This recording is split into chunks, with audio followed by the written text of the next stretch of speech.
Amiga just released 3 brand new Dark Side of the Moon models. And while everybody was looking at the Dark Side of the Moon models, I was looking elsewhere. I was looking at who was lurking in the background. I was looking at this.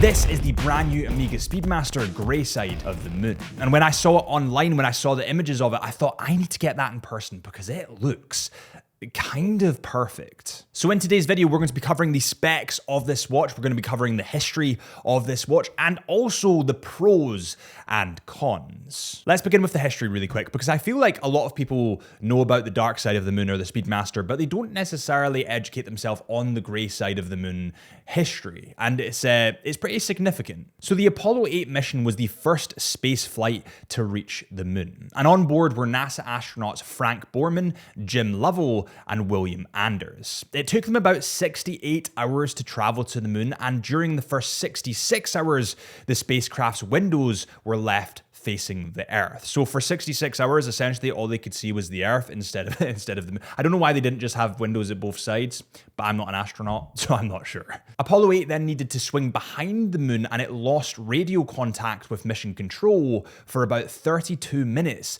and 37 seconds. Just imagine that for a second.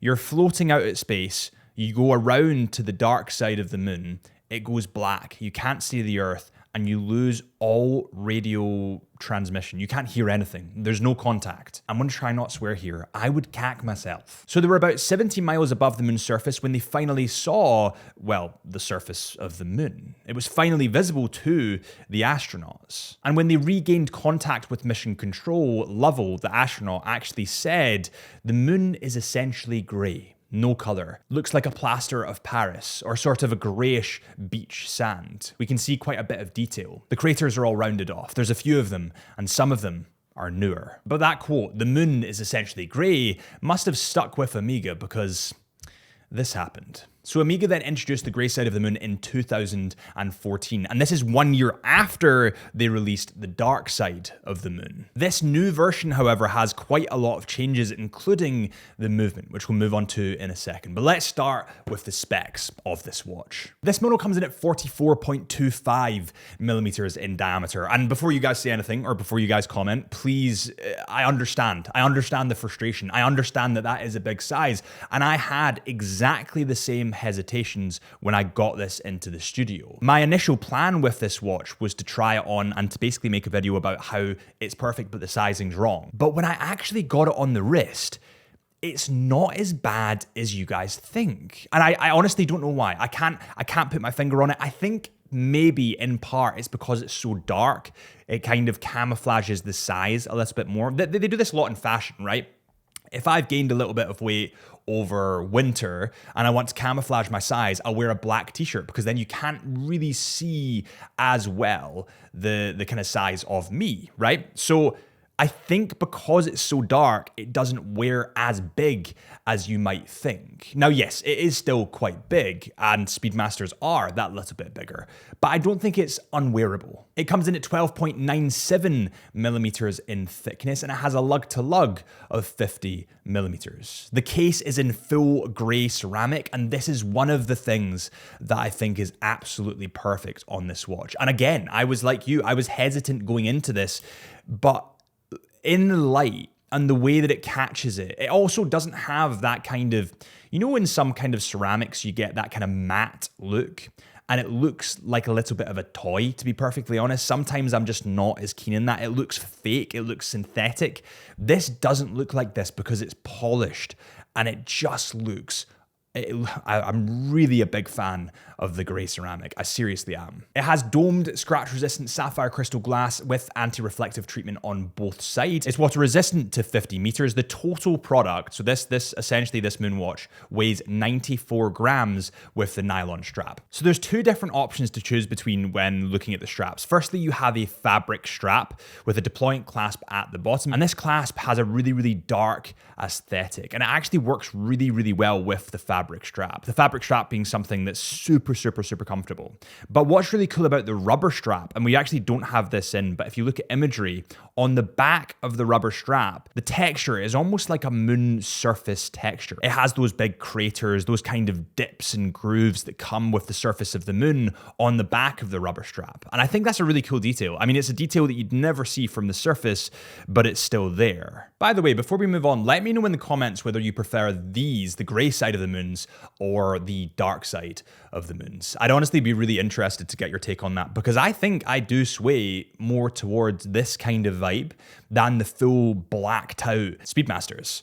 I really do. So let me know in the comments. I'd love to have that debate, that friendly debate, shall we say. So interestingly enough, this new version of the Speedmaster actually replaces the older movement. So the old movement was the automatic caliber 9300, whereas this movement is fully hand wound or manual winding, and it has the caliber 3869. Now this is obviously a little bit more realistic if you want to get the closest relative, if you want to put it that way, to the Speedmaster, the original Speedmaster, because the original Speedmaster used in the spaceship missions or the NASA's missions were manual wound. This movement has a coaxial escapement, is certified by Master Chronometer, approved by METAS, and resistant to magnetic fields reaching 15,000 Gauss. The main plate and bridges are all in grey with laser engraved moon relief texture. So essentially you're getting the same kind of meteorite struck effect that you get on the moon on this watch. And that is, I mean, we'll move on to this in a second when we get to the pros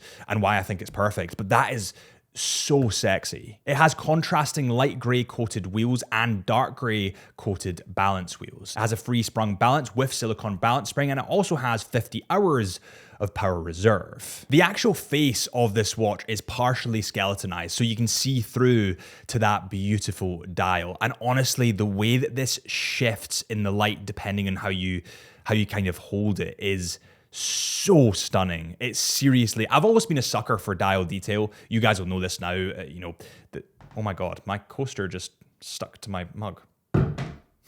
But yeah, I've always been a sucker for dial detail because I think that it adds so much character to your watch. And I do think that this has just incredible amounts of detail. It's so sexy. Now, obviously, being a chrono model, you do have all the bells and whistles that go with that. And what I like about the subdials here is two of them are fully in grey, whereas the one on the left is the second counter is not. It's skeletonized. And in part, I'm like, it kind of throws the dial off axis, but in part, it makes it extremely unique. It's something that I've not seen before, and it's something that not as many people talk about within the watch industry. And I quite like that. I mean, I'm a bit weird. It kind of represents a little bit of my personality, a bit flawed, a bit strange, just that little bit bizarre. Also, another really nice little feature that they've added is on the case back. Obviously, you've got that beautiful movement, but if you look really closely, you'll see the quote, "The moon is essentially grey." And I think that is just such a nice throwback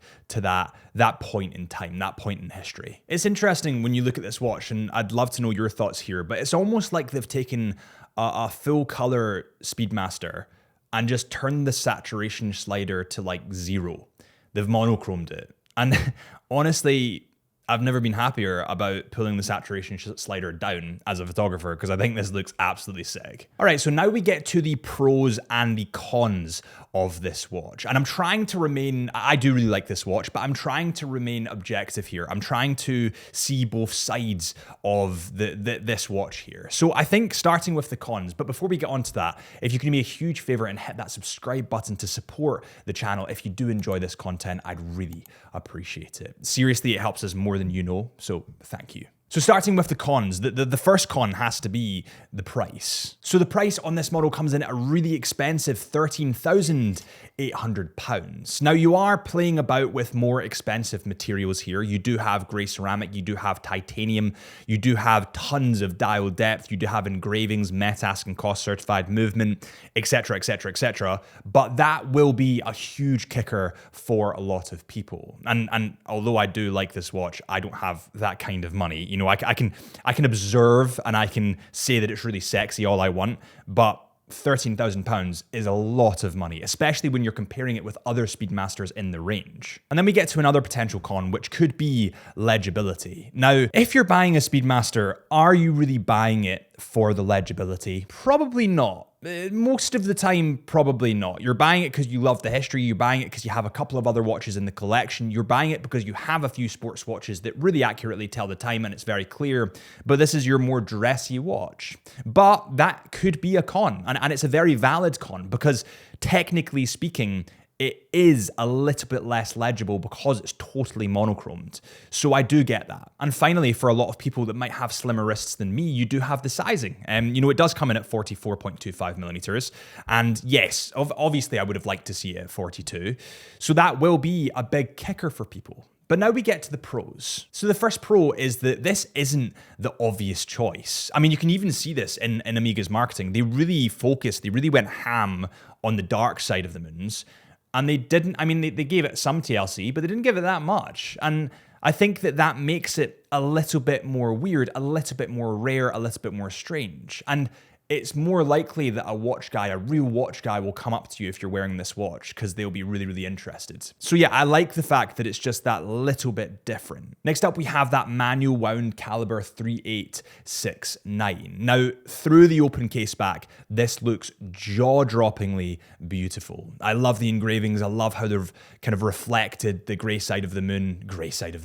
I love how they've reflected the gray moon, shall we say, on this movement. It is absolutely stunning, and also it makes it thinner. And I'm a huge fan of manual wound watches. I think that it's a dying breed, and I do believe that you have more of a connection with your watch when you're manually winding it. It's a bit like a plant. You need to water it or else it's going to die. If you don't wind your watch, it's going to die. And every time I wind this, I'm looking at it and going, that's sick. And the last two, firstly, we have the gray ceramic / titanium, which I think is absolutely awesome. It doesn't have that cheaper looking kind of matted ceramic that I've seen quite a lot in the industry. It is highly, highly polished, and I think that looks great. Also, there's more scratch resistance there, which is a cool bonus. Then we get to the fact that it's skeletonized. Now, my first watch ever was an Oris Artillery skeleton watch, and part of the reason why I loved it was because it was skeletonized. You could see into the engine, the mechanics of that watch. And I love that because I love watches. I love engines. I love seeing into it.